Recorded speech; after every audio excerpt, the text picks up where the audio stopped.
pas changé. Puis non, finalement, on a très bien fait de continuer à tenir cette conférence sur la 6e République, parce que vous allez voir que c'est très très lié, la question de la guerre et la 5e République.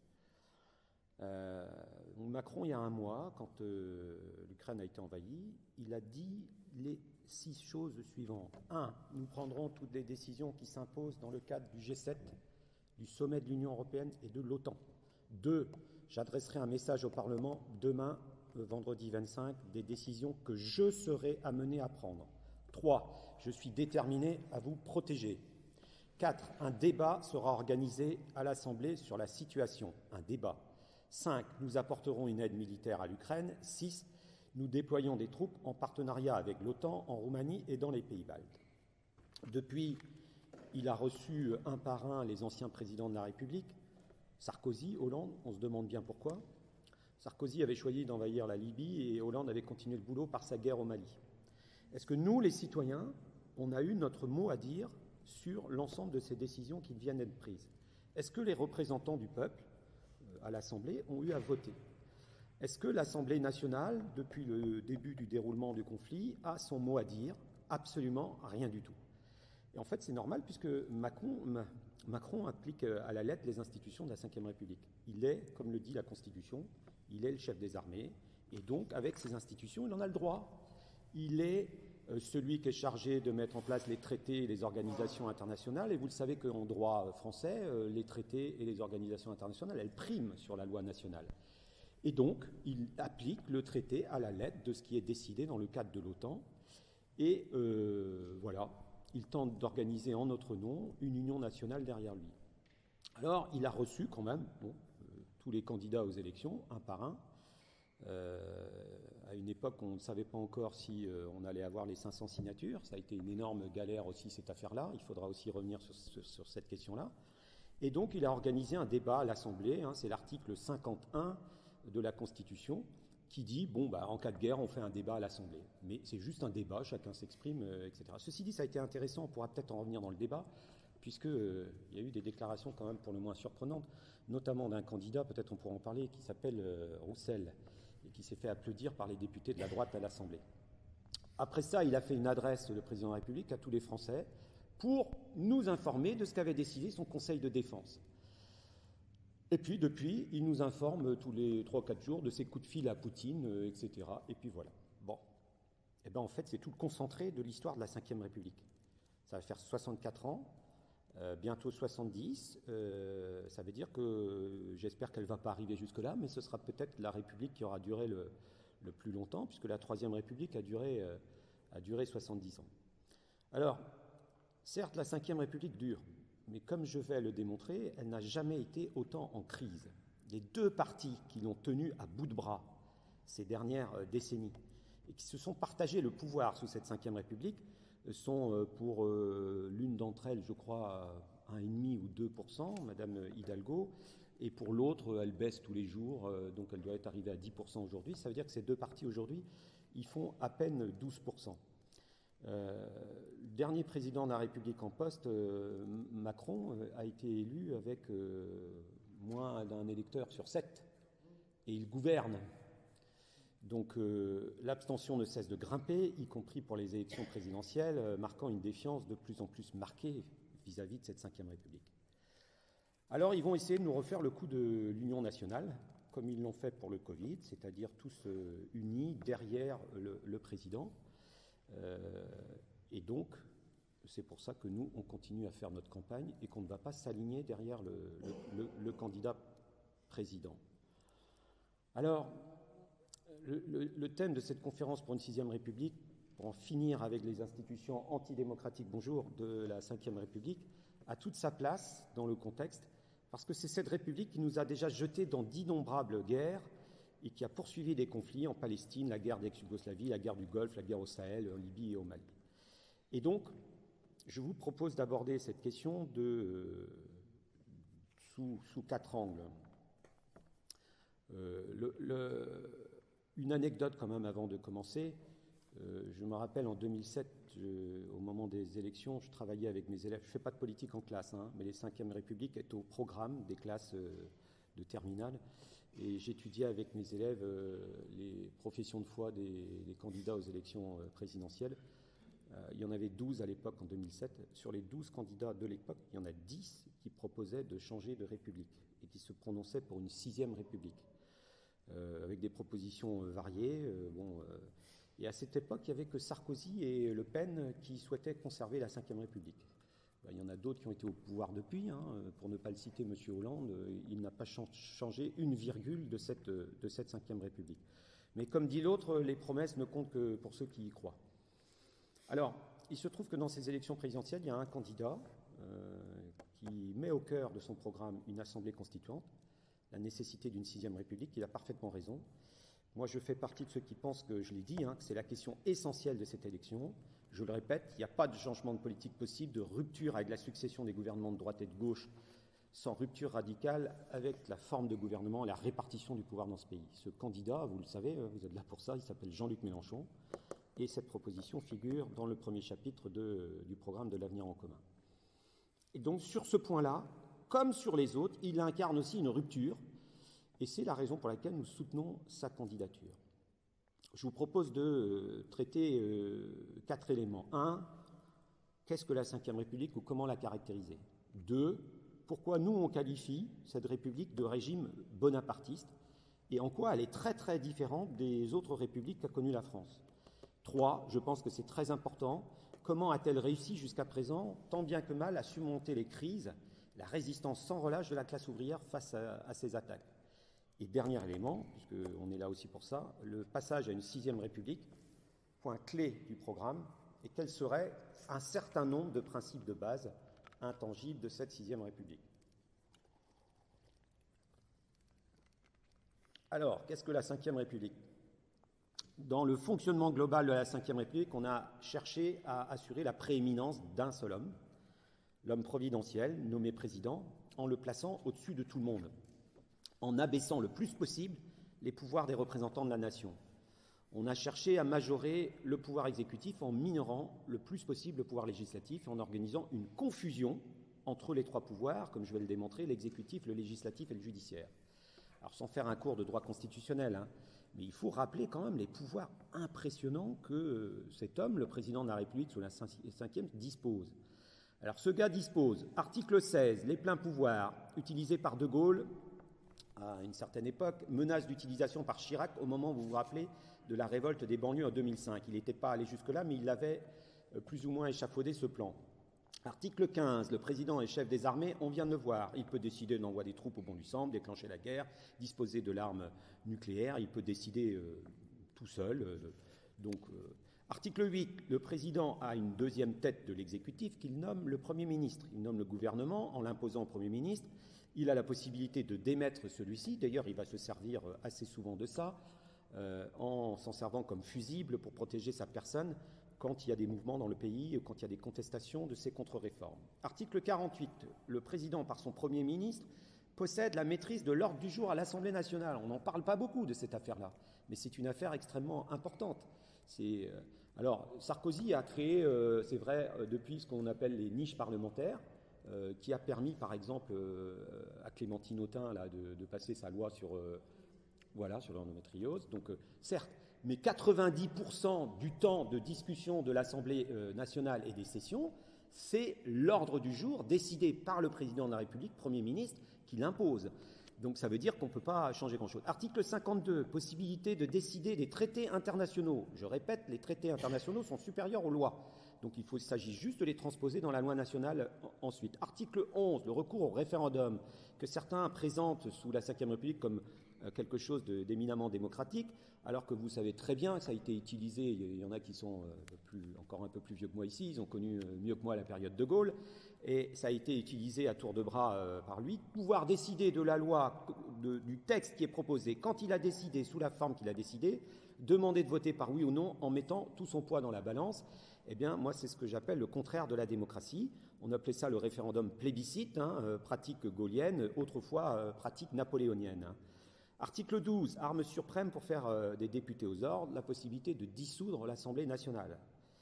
Alors c'est sûr qu'on ne va pas avoir des députés très courageux, etc. des députés qui seraient récalcitrants parce que, voilà, ils peuvent disparaître du jour au lendemain. C'est en fait l'inverse de beaucoup de régimes politiques en Europe. Monsieur Scholz, là, lui, il va dans son Parlement et son Parlement peut le démettre. Je ne suis pas un admirateur de la Constitution allemande, mais il peut le démettre quand il veut. Et puis, si tout ça ne suffisait pas, et pour faire vite, ce gars-là, le président de la République, il dispose quand même d'un appareil d'État aux ordres du chef. Le Conseil de défense, l'état d'urgence, je passe, on vient d'expérimenter tout ça, etc. La nomination, je donne bien le chiffre, de 10 000 personnels de l'État, dont les 300 plus hauts fonctionnaires du pays, dans l'ensemble des administrations, l'armée, bien entendu, éducation, santé. Et enfin, une confusion des pouvoirs entre les trois formes de pouvoir. Nous venons de voir en fait que c'est le président de la République, le Premier ministre et le gouvernement qui disposent en fait du vrai pouvoir législatif. On vient de voir, et c'est dans les infos ce matin, que M. Dupond-Moretti, ministre de la Justice, s'oppose à la nomination de certains magistrats ou les places où il veut bien le placer. Le président de la République aussi a un pouvoir important sur la nomination des hauts magistrats. Donc c'est une confusion très nette entre le pouvoir exécutif et le pouvoir judiciaire. Et pour finir, si cela ne suffisait pas, il a aussi, le président de la République, on n'en parle pas assez souvent, le pouvoir de promulgation de la loi, c'est-à-dire qu'une loi éventuellement peut être décidée à l'Assemblée, mais il faut qu'il mette sa signature en bas. Alors, je me rappelle que Mitterrand avait fait semblant à une époque de la cohabitation d'utiliser ce pouvoir-là en disant je ne promulguerai pas la loi, etc. etc. Pour résumer, donc, un président surpuissant, sans contre-pouvoir, sans même possibilité d'être démis ou empêché, comme on dit aux États-Unis, il est impossible de démettre un président de la République en France. Mais ça fait peur parce que ce gars-là dispose quand même du bouton nucléaire. Et je vous rappelle qu'on a quand même trouvé un président de la République errant sur les one chemin de fer en pyjama. C'était en 1920, M. Deschanel. Il n'avait plus la lumière à tous les étages. Et ça pourrait arriver. Et donc c'est quand même extrêmement grave. On sait que Pompidou était conscient 2 heures par jour à la fin de son mandat, et Mitterrand guère plus. Et c'est pourtant... c'est pourtant ce président au-dessus de la mêlée, voulu par De Gaulle dès le discours de Bayeux en 1946. Mais si ça ne suffisait pas encore, il faut encore plus minorer le plus possible le rôle des représentants du peuple, à savoir l'Assemblée nationale. Debré et sa bande, puisque ça n'a pas été une assemblée constituante qui a décidé la 5e, ont décidé de minorer le plus possible le pouvoir législatif. Donc ils ont créé 2 chambres. Déjà, pourquoi 2 chambres? Pour diviser le pouvoir législatif, en faisant croire à un jeu de navette entre les 2 chambres. Ensuite, je l'ai dit, ils n'ont pas laissé à l'Assemblée nationale la maîtrise de l'ordre du jour. Et donc, voilà. Et ensuite, si ça pose encore problème, on a mis toute une série d'artifices pour empêcher même l'Assemblée de pouvoir faire le peu de travail qu'elle devrait faire. L'article 49.3, pour décider de la loi sans aucun vote. Rocard est le gouvernement qui l'a le plus utilisé. Le second gouvernement qui a plus utilisé le 49.3, c'est le gouvernement Jospin. Et vous savez bien pourquoi je cite ces 2 gouvernements. Dernière en date, la loi El Khomri, passée sous Hollande, la loi qui casse le code du travail, décidée au 49.3. Et dernière menace en date, avant que la crise, la pandémie arrive, etc., la menace d'Édouard Philippe d'utiliser le 49.3 sur la contre-réforme des retraites. Mais si ça ne suffisait pas, article 38, les ordonnances, largement utilisées pour détruire la sécurité sociale morceau après morceau. Ils ont commencé dès le début de la Ve République avec les ordonnances sur la sécurité sociale en 1967, premier pas dans la destruction de la sécurité sociale de 1945. Et puis encore, la pratique des décrets-lois par les différents ministres. Après une loi générale, on peut légiférer par décret. Par exemple, il y a un décret que je connais très très bien, s'appelle le décret Hamon. Ce gars-là, il a été ministre de l'Éducation nationale 1 mois et il a bousillé mon statut de professeur, puisqu'il nous a fait passer à 1607 heures. Aujourd'hui, on est annualisé, on reçoit la pression de la hiérarchie, etc. Il lui aura fallu que 3 semaines pour le faire, décret Hamon. Et la possibilité pour le président de la République de dissoudre l'Assemblée, j'ai déjà dit. Et puis enfin, quand l'Assemblée nationale est aux ordres et qu'il dispose d'une large majorité, parfois ils lui font prendre les décisions voulues par le président de la République. Par exemple, la première grande attaque mise en œuvre par la Ve République, ça a été les lois Debré, en 1959, qui ont autorisé le financement de l'enseignement privé. Ce sont les députés qui l'ont voté sous le gouvernement de M. Debré. Et il y avait, parce que beaucoup de personnes l'oublient, il y avait dans ce gouvernement, premier gouvernement de De Gaulle sous la Ve République, des ministres anciennement socialistes dans son gouvernement. C'est presque un gouvernement d'union nationale qui a fait ça. Et si ça ne suffisait pas encore, eh bien, on a des pouvoirs pour lutter les contestations possibles, minorer tous les autres pouvoirs ou toutes les autres formes de contre-pouvoirs, tenter d'intégrer les organisations syndicales à l'État, tentative non réalisée encore à ce jour, qui est le cheval de bataille de tous les gouvernements sous la Ve République. J'y reviendrai.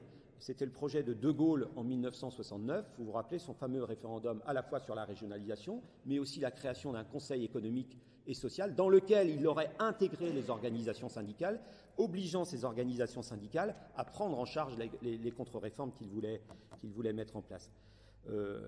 Et puis si ça ne suffisait pas, réduire la démocratie communale en forçant les communes à se regrouper, en les mettant sous la tutelle des communautés urbaines, des communautés d'agglomération, en éloignant le pouvoir des citoyens, en mettant les collectivités territoriales en compétition les unes contre les autres. Dernière en date, je ne vais pas parler de ça aujourd'hui trop détaillé, véritable arme de destruction massive de l'égalité républicaine, la loi 3DS, comme elle s'appelle, en généralisant l'expérimentation à tous les étages, la plus grande attaque contre le principe d'égalité et donc contre les statuts des fonctionnaires et donc contre la République. Je n'ai pas le temps de développer cette question-là. Donc éclater le cadre républicain, en régionalisant, en décentralisant, etc., etc. Donc vous l'avez compris, il ne s'agit plus d'une république.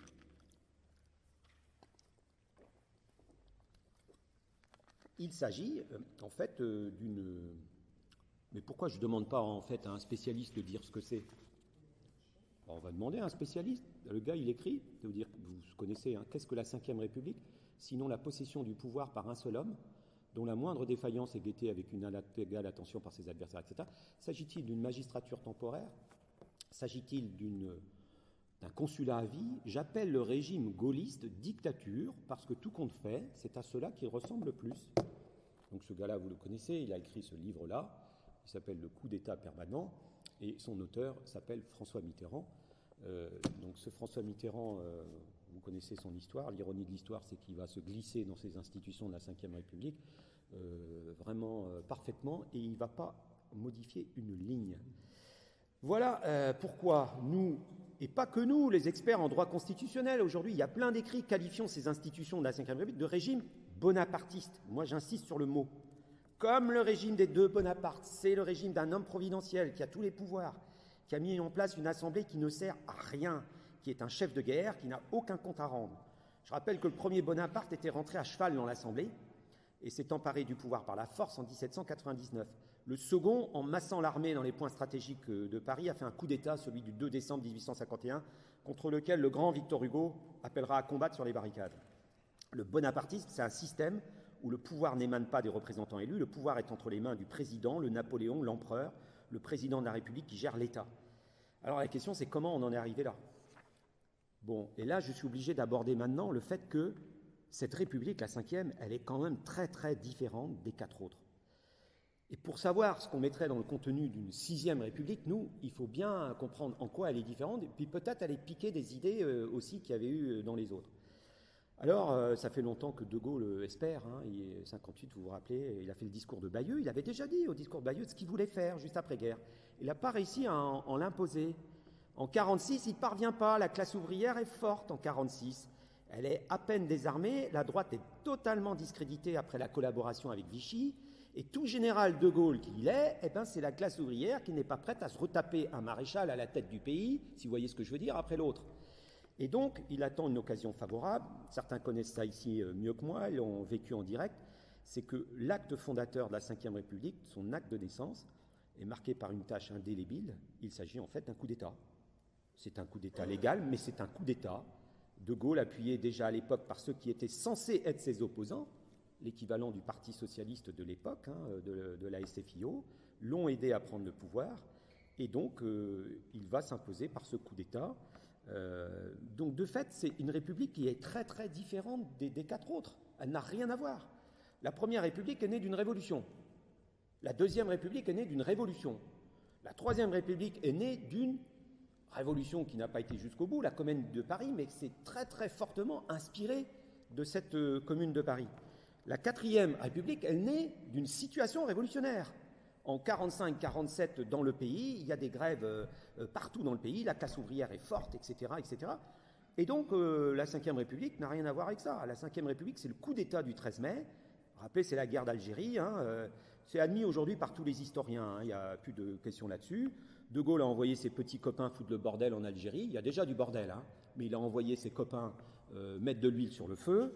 Je fais vite. S'ensuit des généraux au balcon, vous vous rappelez, puis comme par hasard, des généraux qui réclament le retour du général de Gaulle au pouvoir, comme par hasard. Et De Gaulle, il dit, moi je suis prêt, ça fait un moment que j'attends, là, avec tante Yvonne à Colombay et tout ça, je m'ennuie un peu.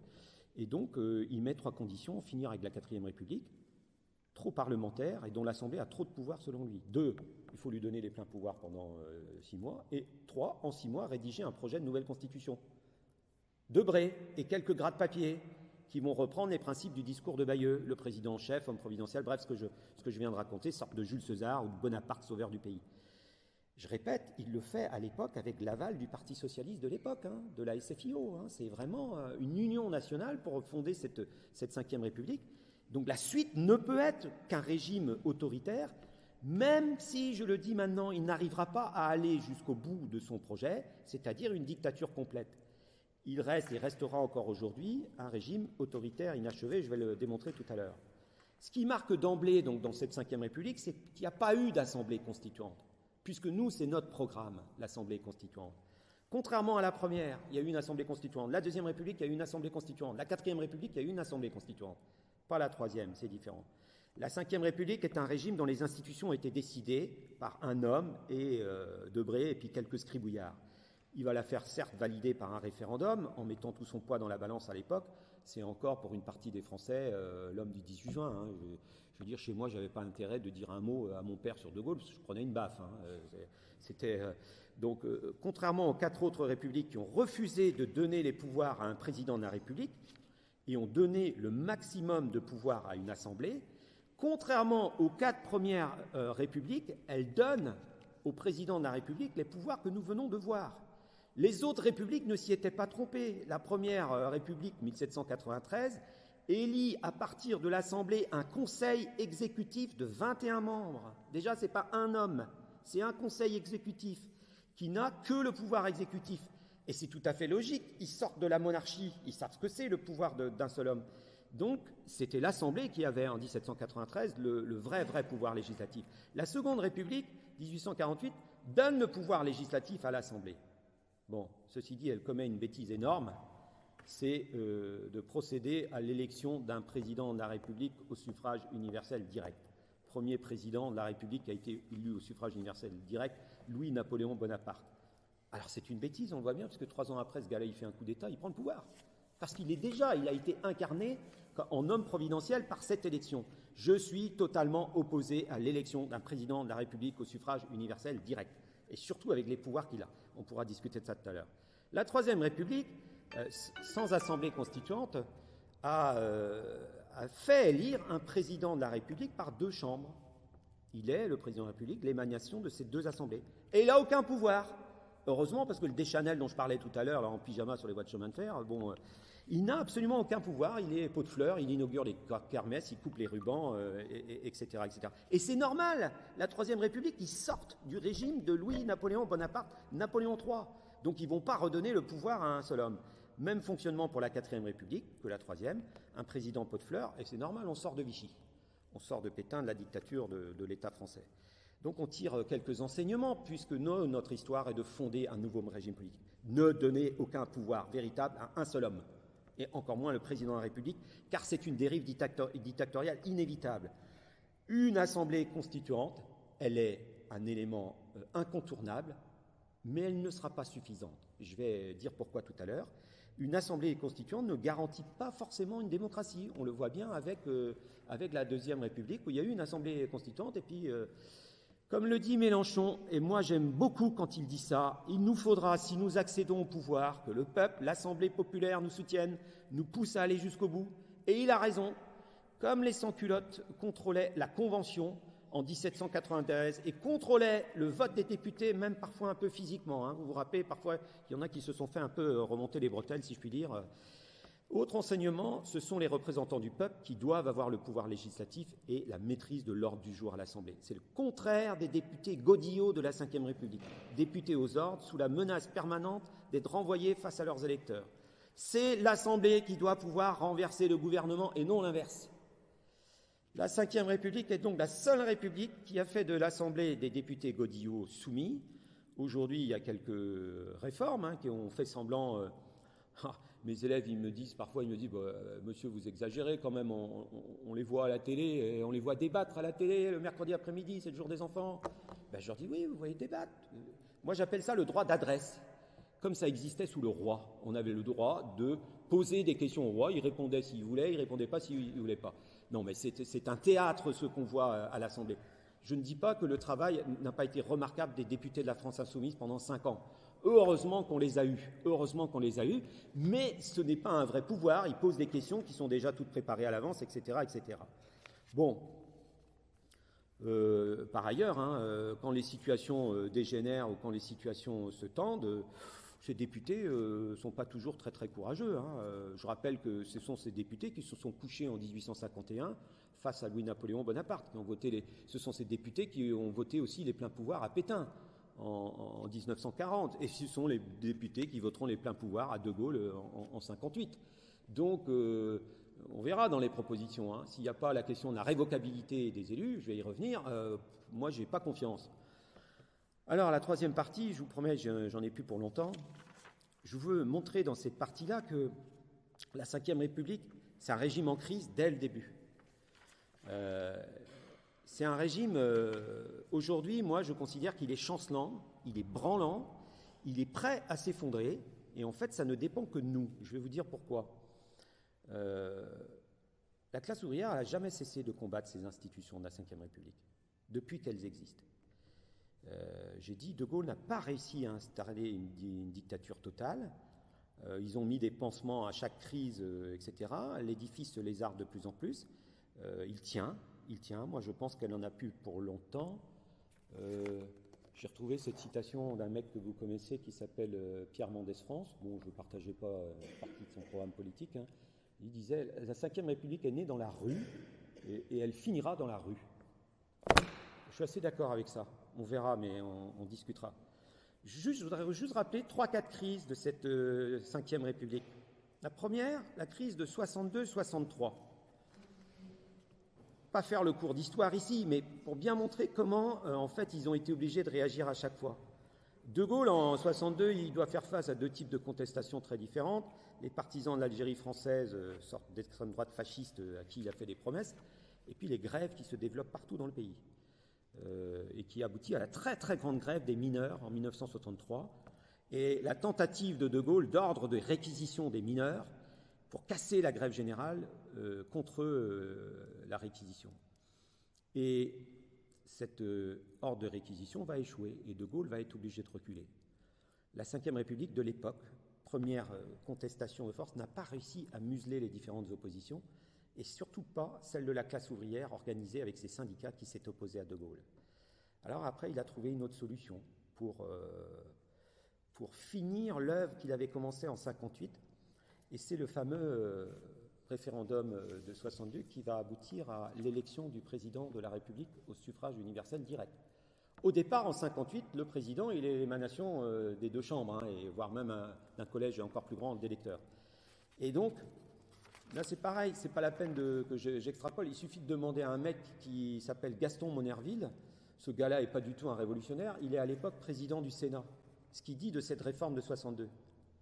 Quelques lignes. L'élection du président de la République au suffrage universel, sans que soit organisée au préalable et au profit d'un seul. Elle donnera naissance à un pouvoir personnel, omnipotent, incontrôlable, et en même temps, paradoxe insensé, irresponsable sur ce point, le chef de l'État n'est pas responsable devant le Parlement.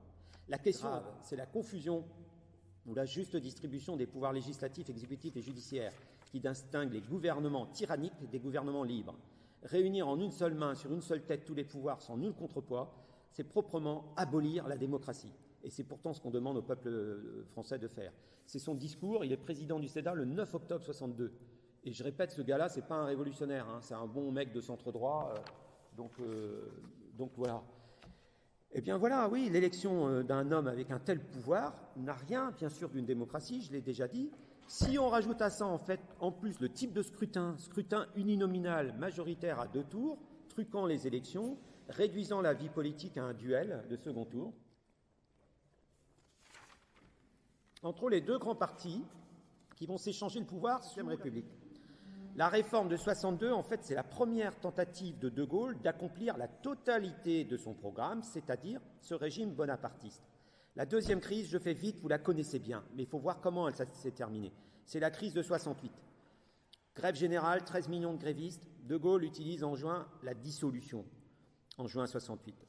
Un an après, il a tiré les leçons de cette crise et il va tenter de museler définitivement toute contestation. C'est son fameux projet de référendum de 69, créant la régionalisation et tout ça, mais moi, ce n'est pas cet aspect-là qui m'intéresse, c'est l'aspect d'intégration des organisations syndicales à l'État.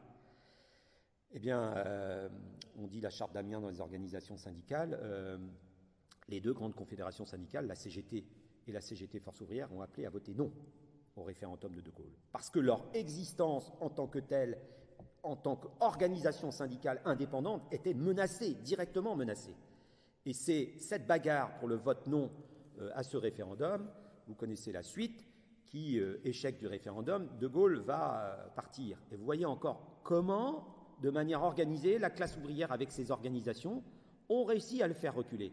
Troisième crise, moi j'appelle ça une crise, c'est la victoire de Mitterrand. La victoire de Mitterrand, c'est une bagarre, y compris dans la classe ouvrière. La première chose qu'on avait dû faire à l'époque, moi j'étais branleur, mais c'était la bataille de l'unité pour chasser le candidat de la bourgeoisie, pour chasser Giscard. Et ça a été la bataille de l'unité pour obliger le PCF et le PS à s'unir. Parce que 6 mois auparavant, rupture du programme commun et le PCF ne voulait plus. Bref, je passe. Bon, que va faire mon principal opposant à De Gaulle, celui qu'on qualifiait quand même comme le principal opposant à De Gaulle, qui a écrit ça, c'est un livre vachement bien, sauf qu'il est écrit en 65, il va respecter à la lettre les institutions de la Ve République. Il y a une petite caricature de Jacques Faisan qui le présente en ce moment dans les habits de De Gaulle. Alors certes, ils sont un peu trop grands pour lui, parce qu'ils n'ont pas la même stature physique, mais il s'est coulé à la lettre dans les institutions de la Ve République. Et il va même aller plus loin, référendum de Maastricht, appelé à voter non, ordonnance sur la CSG, utilisation du 49.3, pratique des décrets-lois, et puis ça continue aujourd'hui, ordonnance sur la sécurité sociale, voilà, etc., etc. En fait, ce qui a sauvé la Ve République, c'est cette alternance du pouvoir entre ce qu'on appelle la droite et la gauche, c'est-à-dire la droite gaulliste, qui s'appelle, je ne sais pas, les Républicains aujourd'hui, et puis cette gauche soutenue par les 2 partis de l'époque, le PS et le PCF. C'est ça, en fait, qui la sauve. Elle ne devrait plus être là depuis longtemps. 4e crise, je fais vite, vous vous rappelez les cohabitations. La Ve République, elle n'a pas été faite pour qu'il y ait 2 têtes de l'exécutif qui ne soient pas pareilles. Ce n'était pas du tout conçu pour ça. Je ne reviens pas sur les raisons pour lesquelles le président a été élu pour 7 ans. C'est un petit décret en 1875 sous la Troisième République, etc., qui dit le président... Bon, je ne reviens pas sur cette histoire-là, mais les députés élus pour 5 ans, donc ça a disjoncté. L'exécutif a disjoncté à plusieurs reprises. C'est bien la remarque de crise importante aussi qui se passe. 86, 88, 93, 95, puis alors la plus géniale, la dissolution de Chirac en 97 qui va lui valoir 5 ans de cohabitation. Mais il faut comprendre ça comme une crise. Comment ils ont réglé ce problème-là? Vous le savez aussi bien que moi, ils l'ont réglé par le quinquennat. Premier élément. Et deuxièmement, ils l'ont réglé en inversant l'ordre du calendrier électoral, puisque maintenant, c'est ce qui va arriver en avril, on élit le président de la République d'abord, et on élit les députés ensuite. Et on imagine mal, ça pourrait arriver, mais on imagine mal que le mec qui a voté pour un candidat, en avril, il va à peu près reproduire son vote, a priori, au mois de juin ou au mois de mai. Donc ça veut dire qu'on a encore eu plus cette Assemblée nationale et ses députés des vrais godillots. On l'a bien vu avec les mecs de la République en marche, comment ils ont été sélectionnés, tout ça, ils sont tous au garde à vous et aux ordres. Et donc, ça devient, les élections des représentants du peuple, une sorte de formalité, un mois après. Accentuant donc encore plus la dérive autoritaire du président sous la Ve République. Mais le président de la République, désormais, il y a quelque chose qui change, c'est qu'il est en première ligne. Et c'est ce qui est arrivé ces dernières années. Avant, il avait des fusibles. Il pouvait... là, on voit bien que maintenant, dès qu'il y a une contestation, il est visé au premier chef, le président de la République. El Khomri, c'était le slogan des manifs « Dégage Hollande ». Gilets jaunes, « Dégage Macron ». Dégageons-les. C'est ce qu'on entend partout. Et on est là. On l'a chanté dimanche encore à la Grande Marche à Paris. Giscard disait en 67, il était ministre des Finances de Gaulle, en parlant de la Ve République, ce qui est bien avec la Ve République, c'est qu'elle permet la stabilité et donc de faire des affaires. Elle permet au capitalisme de bien fonctionner. Eh bien moi je crois qu'il s'est souvent trompé, et là aussi il se trompe de plus en plus parce qu'elle est de moins en moins stable. La dernière très grave crise qu'on a vécue, c'est le grand mouvement des Gilets jaunes et la très grande grève des retraites et des manifs sécurité globale. La résistance, elle est là. Il faut trouver d'autres mécanismes. Et donc, ils trouvent la répression, la loi sécurité globale, l'union nationale derrière la crise climatique, l'union nationale derrière le Covid. Puis là, maintenant, ça va être l'union nationale derrière la guerre de l'OTAN contre les troupes de Poutine. Et donc, ils n'ont pas réussi à aller jusqu'au bout. Le mérite en vient à la classe ouvrière qui, par la grève, par le vote, a stoppé la marche à l'État policier. De la grève des mineurs à la grève générale de 68, 10 ans, ça suffit, vous vous rappelez, au vote non en 69. La majorité PS-PCF écrasante en 81, le bonapartisme gaulliste a été sérieusement mis à mal, il a été frappé à mort. Il n'a pu survivre que par la trahison de la soi-disant gauche réactionnaire contre les intérêts des salariés. La complicité droite-gauche pour disloquer les hôpitaux, fermer les lits, c'est le symbole de l'alternance de ces partis au pouvoir qui ont mené les mêmes politiques, tous autant qu'ils sont. Donc, un point commun entre tous les candidats de droite et d'extrême droite, etc., gauche soumise, moi j'appelle, c'est ce qu'ils disent gauche, j'appelle ça la gauche soumise, tous excepté la France insoumise, c'est qu'ils veulent perpétrer le régime monarchique et policier de 1962 et sa constitution.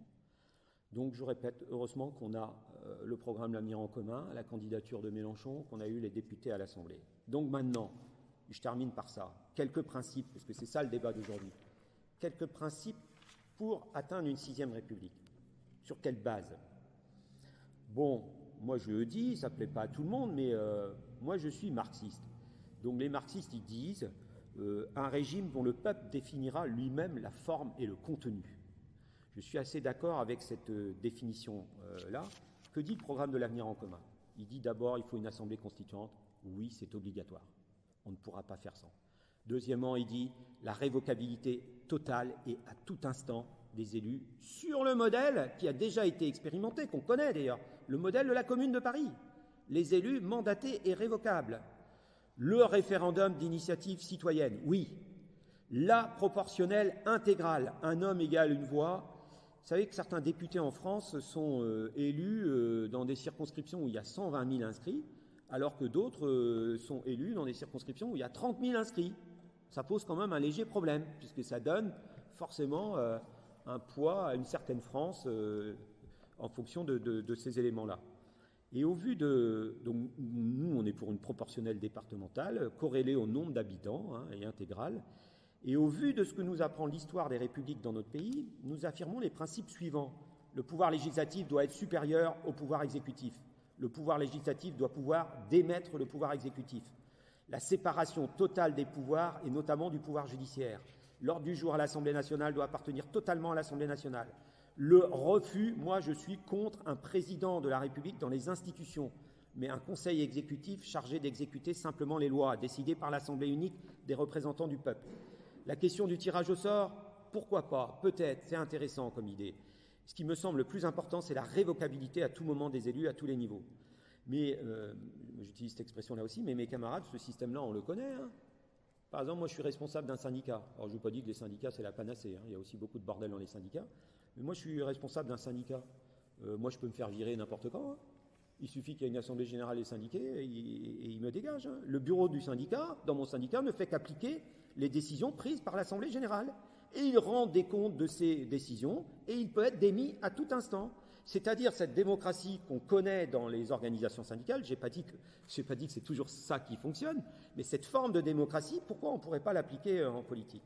En conclusion, et j'ai fini, il y a quelques mois, le 19 mai 2021, les syndicats de policiers, bien incités par le ministre de l'Intérieur Darmanin, organisaient une manifestation contre la justice.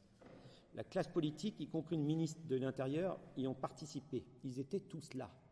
Tous! Roussel, Jadot, Faure, l'EPS, etc., Chenu pour le Rassemblement national avec le soutien de Madame Le Pen. tous, sauf Jean-Luc Mélenchon. Et pour moi, ça c'est un acte qui est doublement fondateur. Il a résisté à toute la pression, il n'était pas là. Et Mélenchon n'arrête pas de dire, même si je suis élu, ça ne s'arrêtera pas, même si je suis élu, il faudra la pression du peuple. Même si je suis élu, attention, regardez l'exemple de ce qui s'est passé en Grèce avec Tsipras et Syriza. Ok, ils ont été élus, mais ils sont allés à la soupe. Vous devrez contrôler le pouvoir. Et il a raison. Est-ce que c'est parce que Jean-Luc Mélenchon est un spécialiste de la Révolution française? Moi, je crois que oui. Il sait parfaitement bien comment la Constituante décidait la Nouvelle République à l'œuvre en 1793, la Convention. Il sait très très bien comment les députés étaient contrôlés par le parti de l'époque, de club qu'on appelait ça le parti des sans-culottes, qui les contrôlait, les interpellait et les admonestait en permanence. C'est d'ailleurs quand les sans-culottes vont être progressivement éliminés physiquement que la bourgeoisie réactionnaire reprendra le pouvoir en 95, 97, etc. Et qu'on arrivera à un Bonaparte ensuite. Donc il nous faut donc le contrôle du peuple, la révocabilité des élus à tout instant. Mes camarades, moi je crois que c'est le moment. Les Gilets jaunes ont montré la voie. La Ve République est à bout de souffle. Elle gouverne à coups de crise qu'elle invente, qu'elle utilise. Ça fait 8 ans maintenant que nous vivons dans un régime d'état d'urgence, un régime d'exception, qui, comme tout le monde l'a compris, puisque ça fait 8 ans, n'est plus une exception, est devenu la normalité. Dans le discours de Jean-Luc Mélenchon à Paris, je ne connaissais pas le chiffre dimanche, mais j'ai retenu un chiffre, 2 300 000 amendes pendant la crise sanitaire, 2 300 000, c'est cette période-là qu'on a vécue. Pas plus tard qu'il y a un mois, il y avait des blindés sur les Champs-Élysées. Pas plus tard qu'il y a 3 ans et demi, on éborgnait, on arrachait des mains et on faisait passer en comparution immédiate, vous savez tout ça. Donc elle utilise, cette Ve République et les partis qui la soutiennent, toutes les crises pour contraindre à l'union nationale. Comme elle l'a fait avec la crise sanitaire, le Covid. Et puis elle va essayer de le faire avec l'Ukraine, elle va essayer de nous faire payer la guerre que les peuples ne veulent pas. La Constitution de la Première République avait institué une République entièrement démocratique avec une séparation totale des pouvoirs. Ça s'est fait dans un cadre révolutionnaire. Et il faudra la coalition des monarchies de toute l'Europe pour l'empêcher d'exister.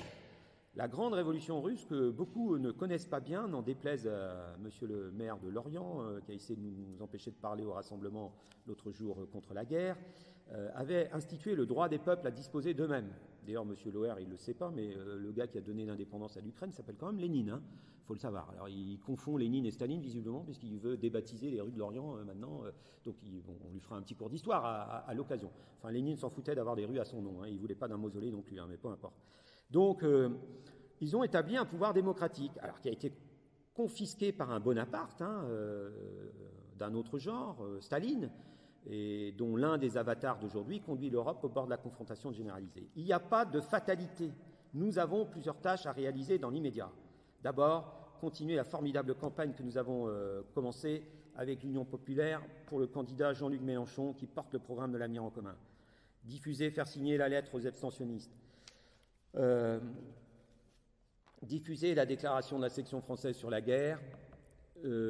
Naturellement, continuer ce qu'on fait tous ici, les porte-à-porte, les réunions, etc., pour que Jean-Luc Mélenchon soit présent au second tour et qu'on n'ait pas la triste affiche qu'on avait il y a 5 ans et qu'on n'ait pas du tout ça. Participer à la marche pour la 6e République, ça s'est fait, ça, on était 100 000. Participer aux différents groupes d'action des différents secteurs, signer l'appel des syndicalistes. Alors quelqu'un me demandait si en tant que syndicaliste, en tant que syndicaliste, j'ai le droit, en tant que citoyen, d'avoir un avis politique.